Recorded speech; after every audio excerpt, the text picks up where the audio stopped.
Okay. I will see if it works. So that was fun. Yeah. We got some stuff though. Like, We also burnt down a precious landmark that can never no, be rebuilt. no, we didn't. Well, actually, yeah, we did. We did burn it down. No, you guys didn't. I did. And I didn't even have enough ISP to extinguish it. I'm done. I have one ISP. There's nothing So I can do. think we should go explore some more. No. Man, is there an ice cream shop? I want to destroy that one. Oh, How are we Ice supposed cream to? shop. How are we supposed to watch these movies without a decent popcorn machine? We need to keep exploring.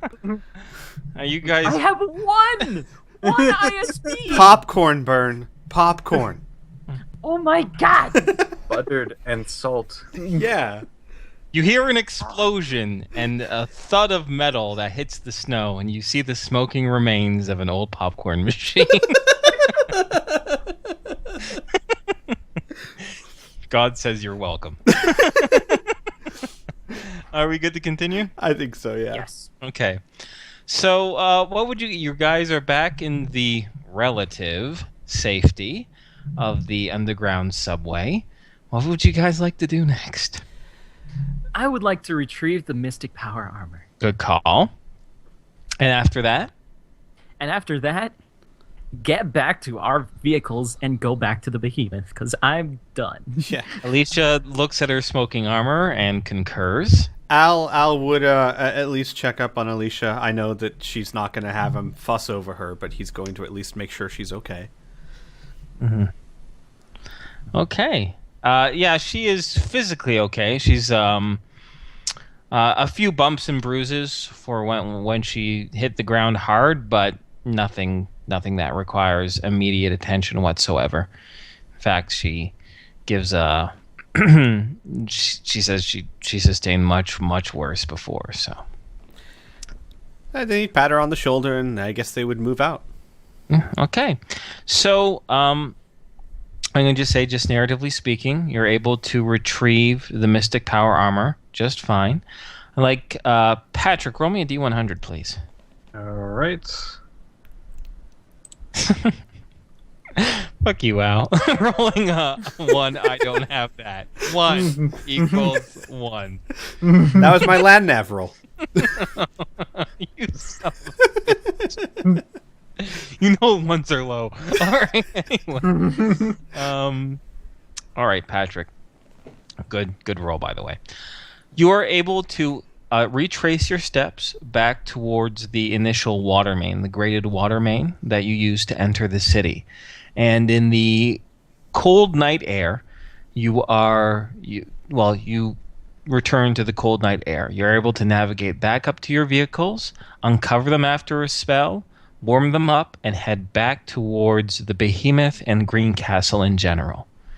Thankfully, mercifully, although when you exit the field, before you actually hit the woods themselves, you do see some radar pings implying that there's some activity, but nothing that's headed in your direction, thankfully. And you're able to escape the Aberdeen ruins without further incident and return back to Green Castle. So once you're back to Green Castle and your Behemoth, in general, what would you guys like to do?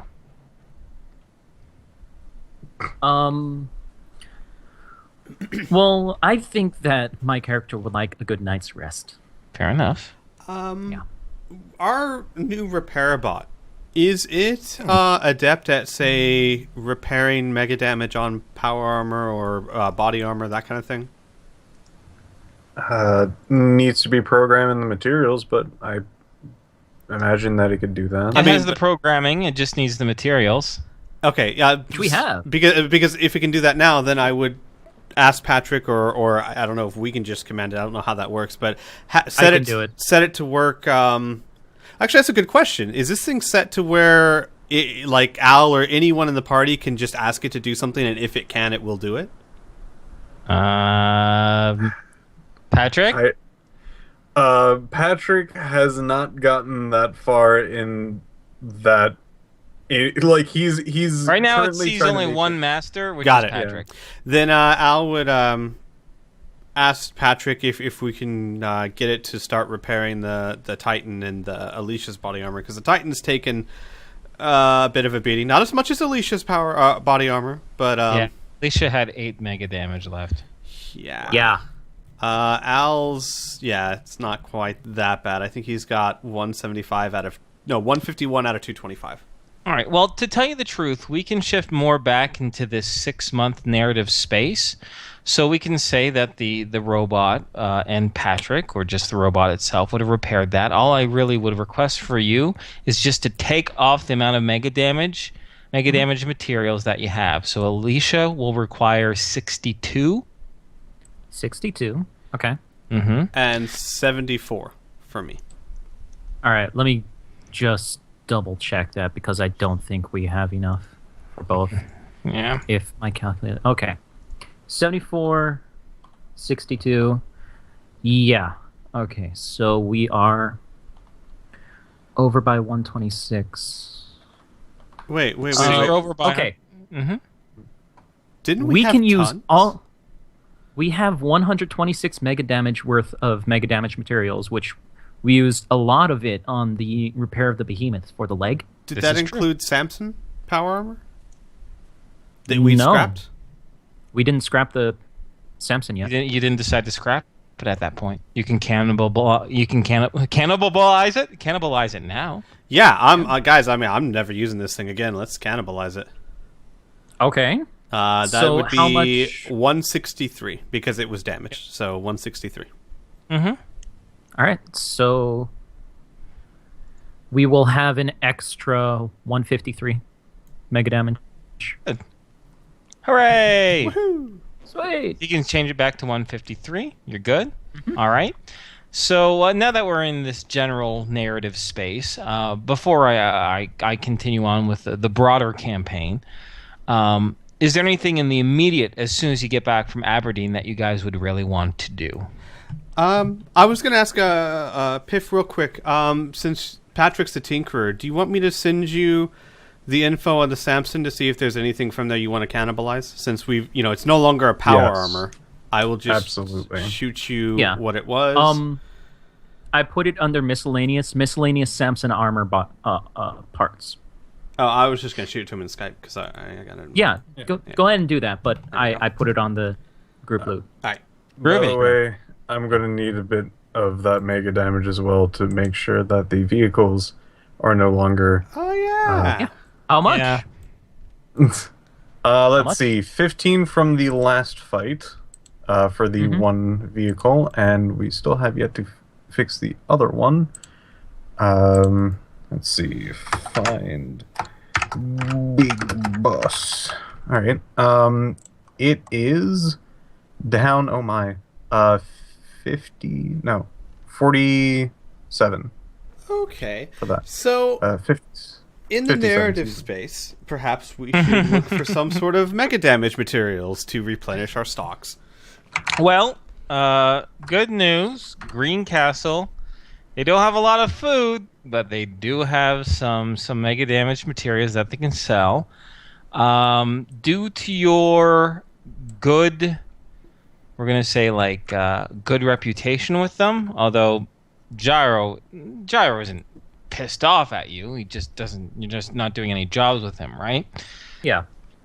So you don't get a lot of pull with the former Red Suns, now the security force. So you're not really able to tap into that source of materials. But there were a few mechanics and merchants and operators working in Green Castle. And although they don't have a lot to spare, they could sell you another 120 worth of MDC materials for approximately...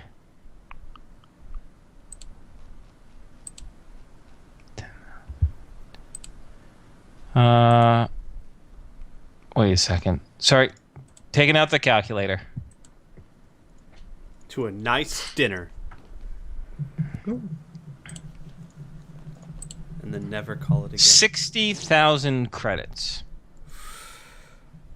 I think it's worth it. 60 and then 3 zeros. Not 600,000, 60,000. I was going to say good, because one we can't afford. Yeah. I think it's worth it, considering how fast we go through mega damage. Okay. So also while we're in this narrative space, which sounds so pretentious, it's like womb space. But anyway. Like a mother's womb. But while we're here, let's hit another thing that I always keep forgetting, which is Lee's teacher fee. Yeah. So when you rescued him from that micro parasite, you didn't really renegotiate your contract, did we? I don't think we did. We always just. If I recall correctly, we did. We did at his original fee. Right. Oh. Yeah. We felt it would be petty to change the fee just because. That's right. Yeah. Mm-hmm. It's very kind. I can't remember what the original fee was. You know what? I'll just have to look. It was something per week. Yeah, I know it was per week. I'll just look through the footage we recorded. Oh yeah, maybe you recall. If I recall correctly, it was something like $1,600 a week, or $2,000 a week. Yeah, see, I couldn't remember. It was $2,000 or $2,500 a week. Either way, tell you what, this is what we're gonna do. Because this is my bad, and we've recorded all of our sessions. I'll just go back and look at it and find out, right? But it might be wise to reserve some of your cash in order to pay him, right? Yeah. Just in case, you know what I mean? Because you don't want to pay with money that's not yours, I guess you could say. We totally should have been like passive aggressive, like Lee. We think it's unfair to negotiate new terms staring at the parasite. No, we'd never. No. That's something. All right. So now I guess we have broader campaign questions where we want to take, because we're still in this 6-month thing, right? Do you guys want to continue to follow up on one of your little quests, which I think the only one that you really have left is trying to find Elizabeth's old flame, Natalie Ling. Yep. Or you can do, or you can, of course, do a magic role-play scene, magic lesson role-playing scene. We can do a random event, or something that you guys want to do. Well, what are you guys thinking of? I was thinking it might be nice to do a magic lesson in between, and then if you guys are up for it, start on the Natalie Ling, and then get that out of the way, and then from there we can decide if we want to do some random events or just move on or whatnot. Yeah, I think that sounds good. Excellent. All right. What do you think, Patrick? What do you think, Piff? I would love to continue the lesson. I think that's an excellent next step to take after the lesson. Cool. Awesome. Great. That's what we'll do then. So let's see here. The next magic lesson then. This is going to be a few weeks later after he took you to the ley line for you to start to sense that magic presence, right? And during that time when you were at the ley line, you were there for probably just a few days, and he'd not force you, but he'd instruct you to keep going there and there, because the first times you tried to sense this magical presence, you were unsure about it, right? And he wants to continue to repeat the process until you become at least somewhat familiar with, what magic, for lack of a better word, feels like, what that presence, that invisible innate energy senses like. And soon after that, he takes you, both Patrick and Al, into his room, and he closes the door. He goes, okay, so here's the next step. When you sit down, I want you to get comfortable. You don't have to cross your legs like some weird-ass guru. You don't have to strike a pose. Just sit down and just relax, okay? Now, what I want you to do, I'm going to stop talking, and I want you guys to once again think back about when you felt that presence, that unknown energy, that thing in between your heartbeats and behind your eyes. Just think about that. Reflect it. Try to feel it again if you can. Clear as crystal, he says. I think so. All right. Get to it. As it usually is. And I'm just going to sit here and I'm going to observe. And soon after that, Lee would sit down on his mattress, scratch at his chest a little bit, and after a strange incantation that he speaks, which is 3 simple words, Ule Fala Ma, he goes, "All right, my part's over. Go nuts."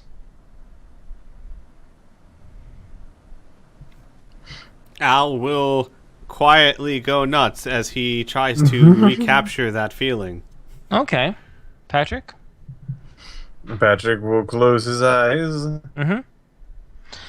So, I would like both of you to roll me a D100, please.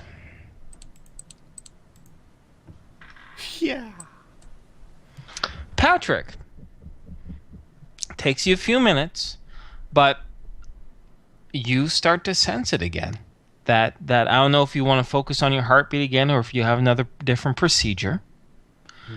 But you are definitely the first, and in fact, it only takes you about 10 minutes before you can start to feel this thing. And not only can you feel it, but this isn't just a memory anymore. You're pretty sure this presence is real. Like, this energy is real, but you're not on a ley line.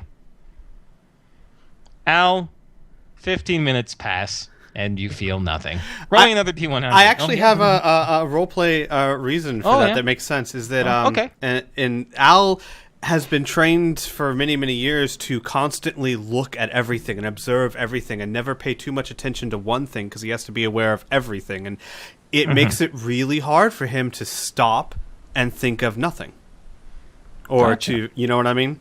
So he's constantly wanting to look around the corner and look this way and that way. So it's actually really hard. If you look at Patrick, he's actually still has his eyes closed and just kind of swaying back and forth slowly. Okay. All right.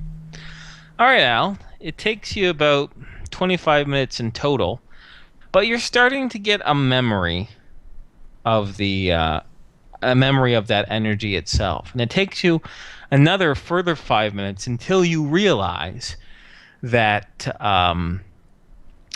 you can actually feel it.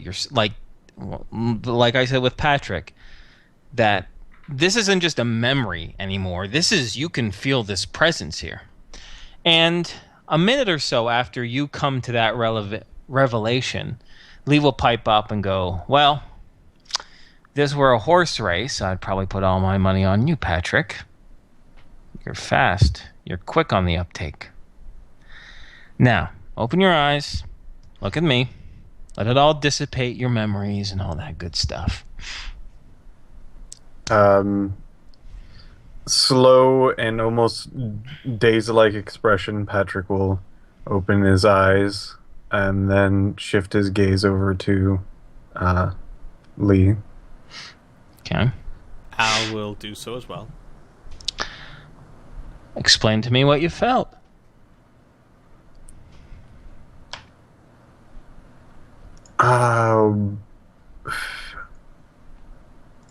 It's a little different, but I'm feeling the same thing that I felt at the ley line. Mm-hmm. Now, why do you think that's possible? Oh.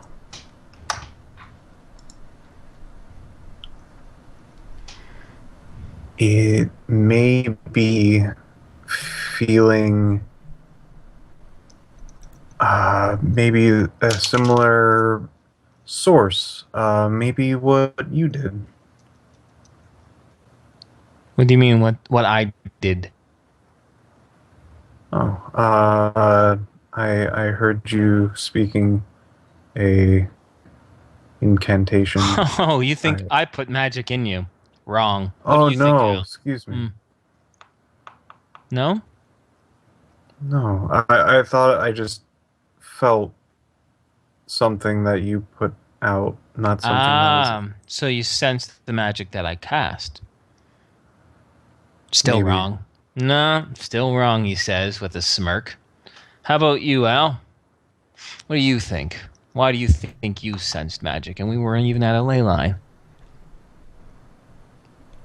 Al thinks about it for a second and he says, well,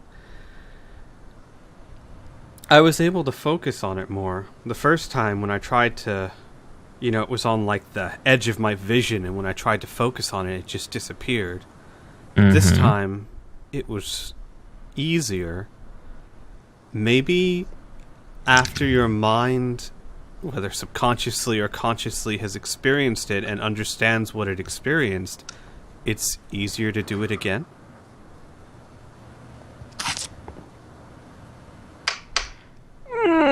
Close, but no cigar. All right, I'll answer my own question with a question to you.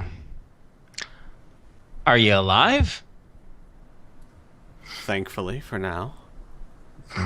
Damn straight.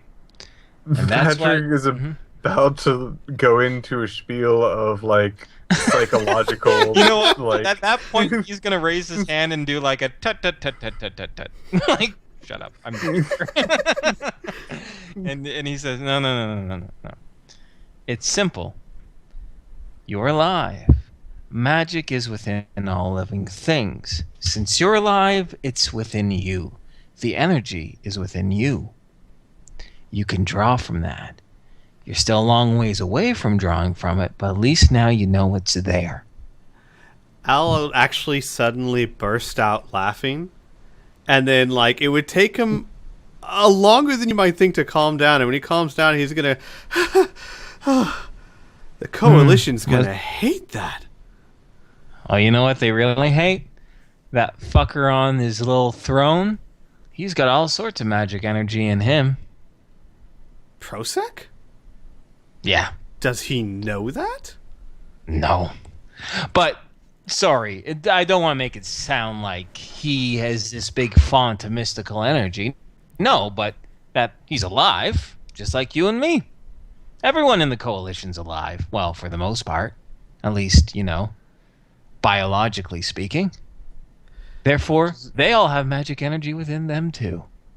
Isn't that kind of funny? Al actually says, incredibly. So, the belief in magic isn't equivalent to how much energy you would have? No. Everyone has it. It's just believing in it lets you tap into it. Al would ask, then, what makes certain people have more, I guess, of this magical energy than others? They become... All right. Let me give you an example. One of my favorite examples, I guess, is drinking. If I just drink one beer every year, it's going to affect me more than if I drank 7 beers every single day of my life. I develop a tolerance for it. Now imagine that beer is magical energy. The more you use it, the more tolerant your body is for it. The more it becomes a conduit for it. Get it? I see. Right. So, does that mean the guy on the throne used it? No. Prosek don't... No, I'm not saying any positive for it. It's like, no, I'm not saying Prosek has a special amount of energy. He has as much energy in him as you have in you right now. When I said a bunch, maybe it was a bit of a hyperbole, okay? Maybe I was exaggerating, all right? He's not fucking special, at least when it comes to the mystical arts. Al nods and he says, I think he's just pointing out the fact that the leader of the people who hate magic beyond all else has magic within him, and I find that deliciously ironic. Oh, okay. Yeah. There you go. He goes, next lesson is going to be a little bit more complicated, so don't get too cocky just yet. We got a long ways to go. In an expression of him being like pondering, mystified, he immediately becomes like a confused, concerned face. But wait, what did you do? It was an incantation for me to sense magic. How am I going to know if you got... How am I supposed to know? How was I supposed to know whether you're going to draw magic from yourselves? It's invisible. Immeasurable. Ah, okay, for us to not... Yeah. Otherwise, you could just hum there and be like, "Oh, I got it, Lee," and I would just nod thoughtfully and spew a bunch of bullshit. This is practical applications. I gotta know what you're doing. But teacher, I totally did it. Mm-hmm. I think sometime after the lesson, Al would, like maybe a day or two after he'd had time to think, Yeah. he would go to Lee and he'd be like, I was thinking about what you said. About everyone having the magic in them. Yeah. Is there any way to prove that to people, to show it to people, even if they don't want to see it? No. Remember when I said belief was the most important thing? You can't... You're thinking of a scientific method to pure, like some sort of special paper test. There's no such thing. Al would sigh. He'd just be like, if there was a way, then all of the hatred of the coalition could be wiped out in a single act. It's Lee's turn to laugh. He goes, "Fuck, you are naive." Al shakes his head and says, not as naive as you might think. I didn't say that there wouldn't be problems with it, or bloodshed. Most of the coalition would tear itself apart, but in the end, I think the world would be better for it, and sooner or later, they'd have to accept it. Is this a private discussion? Oh, no, I wouldn't have to attempted be. to make it private, no. No, it doesn't have to be. Okay. Tom and Patrick can pipe in. Sweet. So, Patrick would be like, it would be so much easier for our lessons if there was a way like that. Yeah. You don't get the easy way. And, Al, let me give you the advice of a guy who has probably good, 20, 25 years on you? Eliminating one reason for people to kill each other just means they're going to come up with another reason. Al looks at him and says, that's not an excuse not to try to eliminate even one reason. He shrugs. I guess. If you say so. But we're getting more upon the philosophical, and I don't philosophize without a drink, and, we know how that's working out for me. Al would nod and go to the refrigerator and say, I got apple juice. Yeah, nah, I'm sick of it right now. I'm fine. How about that was just me a nice way of saying I don't like that. I'm not in the mood for what ifs and what could be's. Al nods and almost in a jokingly nature says, oh, I got it. I was just asking if you wanted a drink. Nah, I'll pass. Patrick's there with sort of sunken finger up with his mouth slightly opened, like he was going to go into something.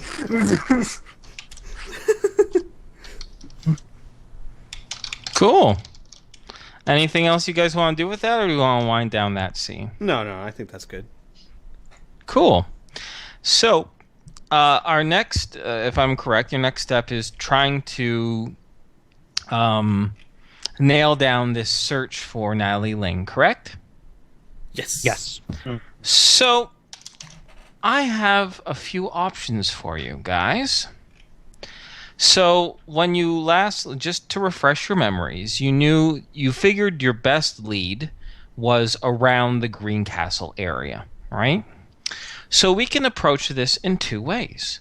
We can do a skill challenge, like a skill check challenge in a way, right? Where you would use applicable skills such as Streetwise, or if you can look through your other skill list and find something that would be applicable to help track someone down, we can do that, right? Or you guys can just actively pursue leads. Go where you would, just pretend like if I were a guy trying to find someone else, what would I do, right? So we have two ways of doing this, really. It's up to you. I'll call it like the active search way and the kind of skill check way. It's whatever you guys are in the mood to do. Well, from my point of view, I'm fine either way, guys. But I'm looking at my skill list, and I'd have to get very creative for any of my skills to really help with this. So I'm maybe leaning more towards just actively. Yeah. Yeah. I only have one that might work, and that's only if there's a registry of people. Okay. Like that kind of thing. Mm-hmm. So, yeah. All right. I'm all up for active. I do have a few skills I could use, but I like taking more of the active approach. Okay. All right. So as far as the active approach goes, what you guys like to try to do? I would think the first step would be to go to what used to be her shop. I assume it's under new management. I think Gyro said it is, but maybe someone that's there knows her or knows of someone who did know her. If I recall correctly, her old shop was turned back into a cottage. Oh, well, back into a townhouse where people live, but you can go there still. Where people live. Yeah. That's correct memory. Good job. Right. I just don't. We don't. Unless I'm forgetting. We don't have any other leads as to anything that was attached to her. Okay. Yeah. Essentially. All right. So, may I interject with two things? All right, lay it on me. One, this is an important thing because it is important. It's important. Because okay. it's important. So, they would tell you not to define a definition with the same word. No, I'm just teasing. All right, go ahead. Okay. So, I'm going to say in the next morning after we get back up, Patrick is then going to put back the orb. Okay. It was definitely on him, and while asleep, it was in the building. But in the morning, he's bringing it back. All right. All right. That's there. Okay. 2. We do have a direct connection with somebody within Green Castle that might have some information that's living with us. Oh, right. Yeah, him. Yeah, we can ask August. Yeah. I stand corrected. So why don't we start there? Okay. Yes, let's Piff, do that. Since it's your idea, roll me a D100. All right.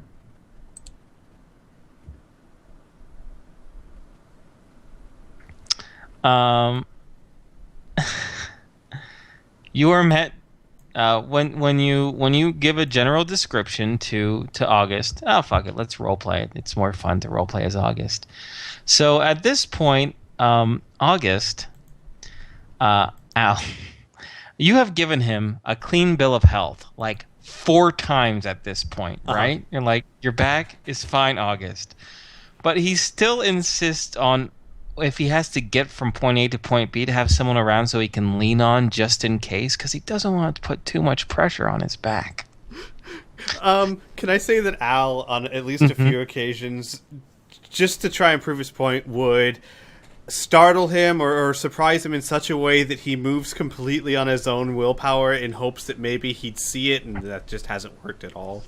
Surprising him or jumping him gives you a scowl, and he seems very committed to his injury. Although you do notice he does it less around you than everyone else.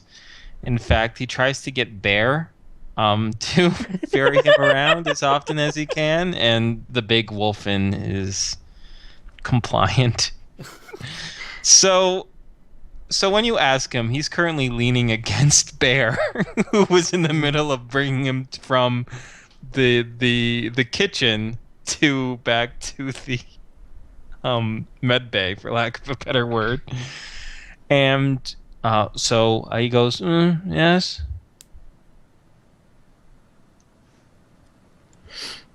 Oh, you're all yes, crowded around me, so typically people only do that when they want to ask me a query. Yes. You lived in Greencastle for a while, yes? Yeah, worked in there. I wouldn't call being in there living, but yes. How many years? Not many, like not even in years, actually. Just a period of months. Hmm. 5, typically, when I came along with the Red Suns. That's when they were first hired for Prince Jasper.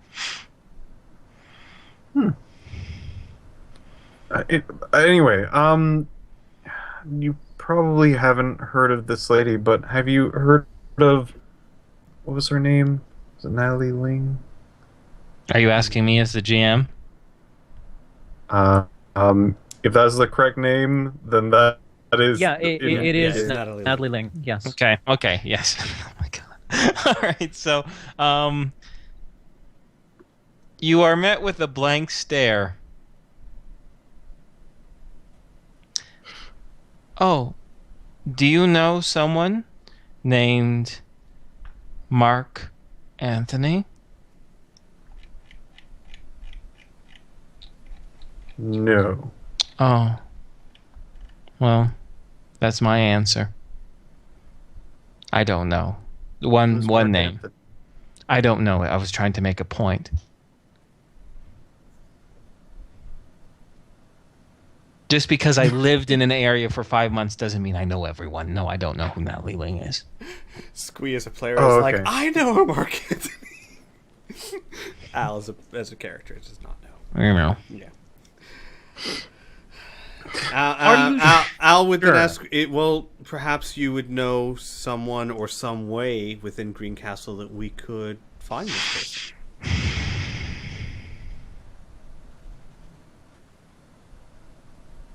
He looks to you for a second and goes, this isn't another one of your little jokes, is it? Another little trick? I start talking and then you interrupt me or poke me or jolt me with something to have me move? Al is going to very seriously say, a girl named Elizabeth tried to kill us. We ended up putting her to sleep, but before we did, as a final request before she died, she asked us to find this Natalie Ling and give her a final message. So no, August, I promise you this is not a joke. Wait, Elizabeth? I know who Elizabeth was. She was the cyberdoc in the area. Was. Yes. Yeah. I heard that she left the town and wasn't heard from again. You're saying you killed her? Not by well, no. It was reluctantly. He waves his hand. He goes, oh, that's fine. It's just, I wouldn't go letting people know that, let's just say. Although a lot of the undesirables are out, she was well liked by those of the mechanical persuasion. Well, if she was a confederate of Elizabeth's, my obvious suggestion is to go to wherever Elizabeth used to be. Most people, especially the Red Suns, but I'm sure others in general, tend to run similar circles.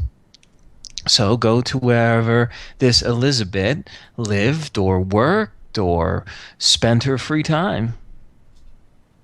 I'm assuming... No, never mind. The databases are completely inaccurate. Well, that's still a place to start. Oh, by the way, August, when you have some time, I know you're busy, but if you could stop by the infirmary, I've been reading up on conditions trying to help you, and I may have an idea. Mm-hmm. If I recall correctly, that requires surgery, right? Al shakes his head and says, no, but it would be best to determine what this is. Because something that Al kind of like going on for this long. What? Whoa! No! Tell me now. What's going on? Your condition isn't improving, August, which means it can only be a few things.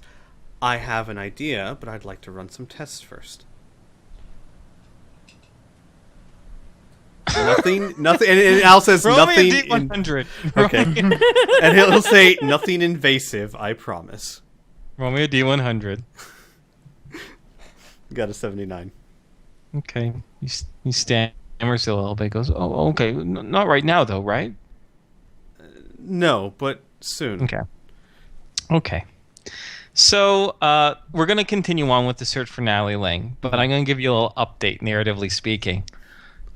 In the next 12 hours, Bear's walking around without August. August is perfectly fine. He has proudly proclaimed that his body has made a complete recovery and that there's no need for any tests. Oh, good. I was just gonna tell him that his muscles were atrophying by leaning on so many people. But this works too. Yay! The more you lean on people, the worse it's gonna get, August. But hey, no, it's fine. It worked. So, all right. So from there on, what would you guys like to do? We're little manipulative assholes. No, that's we're just fighting fire with fire. I guess kind of like what he said. I think that we should do like originally suggested. Go by her old place of work because that's the only place we know of that she worked / hung out in her free time. okay. Yeah.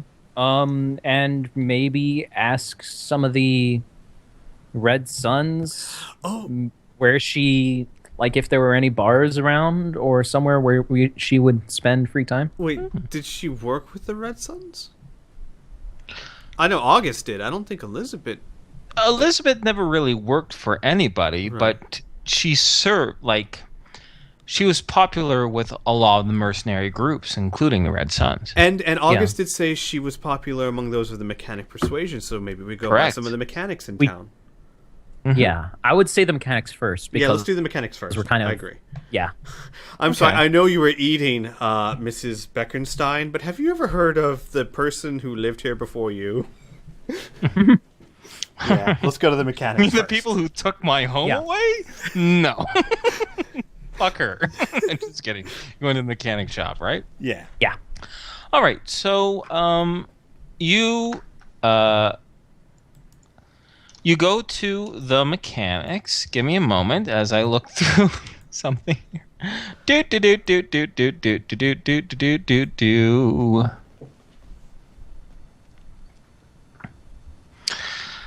You go down the first shop that you come across is called the Rare Monkey Repairs.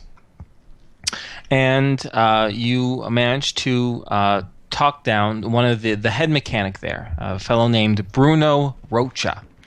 This is a small, greasy little place, but it was the only mechanic shop that was here during both Gyro Bede's leadership and during Prince Jasper.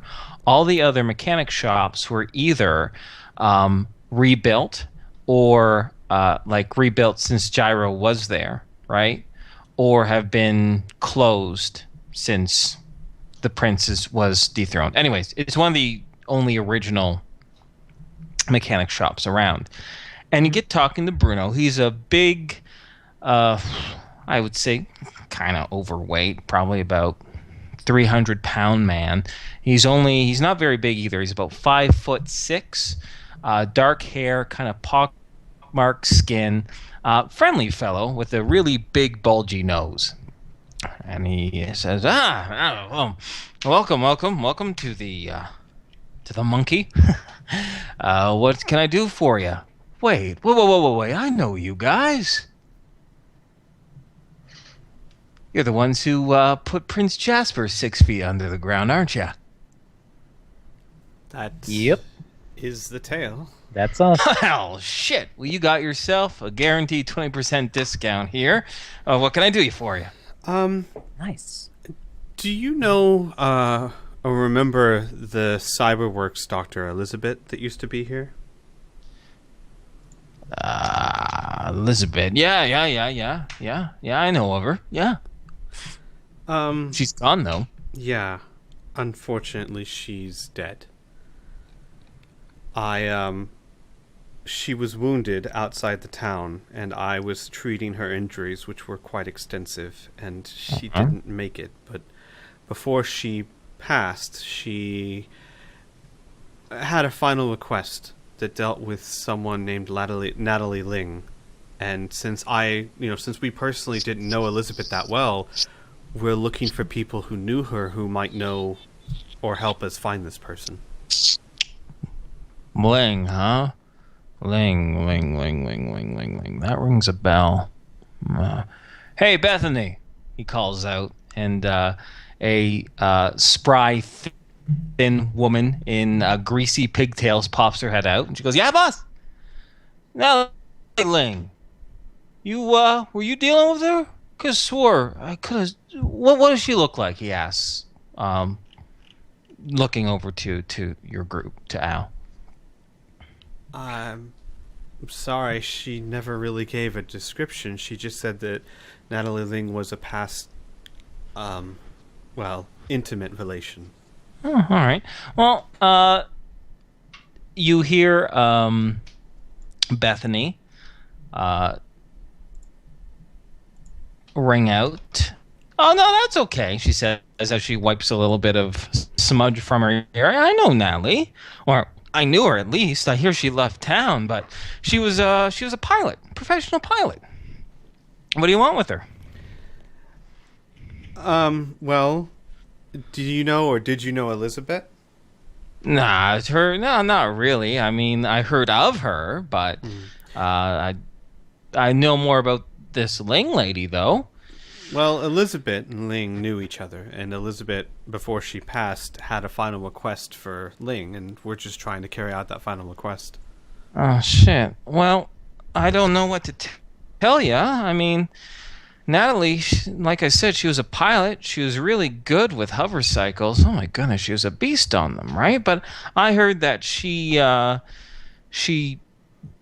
did some, freelancer work, back when Jasper was in power, and sometimes and a little bit afterwards, she'd come by the shop a little bit. I fixed up her beast there. Beautiful, beautiful hover cycle. Woo. Did she? Bright yellow stripe. You said she did some freelance work. Do you know anyone that she did jobs for? Nah, I'm sorry. I don't really know that. Most of the time, most of the freelancers, whether back when Prince Jasper was in power, if they never really ponied up with an actual merc group, they normally hung around the famous Angel. It was a bar, and a lot of the contracts would come up through there. All right. Well, thank you anyway for your time. Okay. No problem. Anything to help you folks. You're famous. Thanks. She gives, and she gives a small smile before it. Other thoughts of other things dwell in it, and seems distant and melancholy. Gotcha. Would you happen to know where this bar is? Oh, if it's still around? Oh yeah, of course. Bar's still around. I mean, yeah. She says it's just down on the far west side of town. Little squat black building with the red letters right on the front of it, and some angel wings kind of painted on the side of the building. You can't miss it. Well, thank you. I think that's it that I have. Yeah, same here. Okay. All right. So we can skip this scene after Bruno tries to get you into a fantastic little number that he just acquired, and they're still fixing up, but it should be ready next week. I mean, for only 50,000 credits, this old jalopy could be yours. Just the old salesman technique. But I don't think you guys are buying what he's selling, so we can move on to the next scene. Where do you guys want to head next? Oh my gosh, let's totally trade in the behemoth. No, No! How dare you? We're gonna head to the bar in question. Okay, the famous Angel. All right, so give me just another moment or two. I'll be right back. And we never heard from him again. Crocsix, I don't have a hover cycle. I have a normal, regular cycle. Yeah, I have a motorcycle. Yeah. But hang on, I'm going to take this opportunity I have a telekinetic engine for a motorcycle. I'll take this opportunity to grab a drink, so I'll be right back. Ciao. It's down to 2. Yeah. I can count. Yeah. I have a chopper. I have a chopper that runs on telekinetic energy, the ISP, essentially. So I can. Hmm? I have a junker made out of freaking just basically like welded metals pieced together, and the back of it's gone, but there's like a huge basket there. Are you talking about a motorcycle? No, it's the big boss. Oh, hot damn. That's why there's like no freaking room in there. That's why. Okay. Interesting. The back is gone, and it's just a giant basket to fill things with. That's cool. Hey, how's it going? Hello. Good. Shall we continue?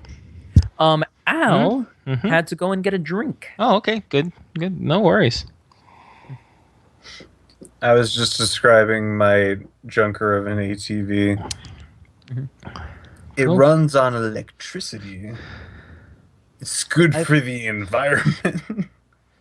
I think I will need to be back in a little bit, but don't wait up for me. When Al gets back, just continue. Well, how long are you going to be? A few minutes. Oh, then we'll just wait a few minutes. It's all good. Okay. I was describing why there was almost like no seating, because basically the back's gone, because there's just a giant basket there. What are you talking about? The Big Boss ATV. Oh, yeah. There's like basically a seating of 3, technically 4 because of the gunner seat, and that is cramped. Basically, because he doesn't have a back. Yep. That's what all the storage is for. Yeah. He basically has a chunk of drunk. A chunk of drunk. I mean, a trunk of junk. Okay. All right. That's what I wanted to say. All right. And I am not Drunk? Because you sound it. Because you sound it. This is only non-caffeinated root beer that I'm drinking. Well, someone spiked it. Maybe they just gave me the beer part.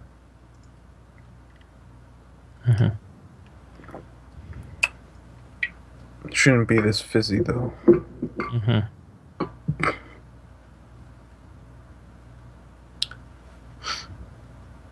How you guys doing in chat? How you doing in chat, guys? They're talking about hover cycles and... Oh, we're still on. I just realized we're still on the combat screen. Yeah, there's a giant robot staring at us. Oh, let's change that. It's like, make a move. Make a move. Your move, creep. Be like, don't call me a creep, robot. You're a creep. You're an asshole. Run. How did the party kill the Spider-Man robot? They didn't really kill him. They managed to escape. Fire and ran. Yeah, they just filled the theater with fire. It started to crumble a little bit. They didn't see the remnants of what happened, whether the robot escaped, whether it got burned up in the fire, whether it was crushed by rubble. All they know is that they saw a chance to escape. They did so, and the robot's status is MIA. But what happened to the block of ice? Sorry, I'm back. It melted. It's melted by now, Tiff. Yeah, I know. We're just gonna wait another moment or two. Right. Burnt said about a minute ago he'd just be a minute or two, so we'll wait. Because might as well have everyone participate in this. Because it could be very applicable. Y'all are throwing out some really good ideas, so I don't want to A, repeat myself, and B, have someone miss something, you know? The whole... I will go back to that fight, though. That whole, like, covering him in water and freezing him in ice. Yeah. And I was just like, that'd be really cool. Wait. This is just normal-ass ice, and I'm quite sure just him doing any movement will crack and make everything go away. So... yeah. I was just going like, that's probably not going to work so good. Well, I don't know. You got to think about it in the sense that normally, could it break ice? Sure. But what if that ice started getting into its joints and motors and stuff? Yeah, I was thinking about that. These are usually like higher tech stuff that we've usually seen, and usually have to actually kind of break things open to get into any sort of like things that would do a True. lot of other things. Yeah.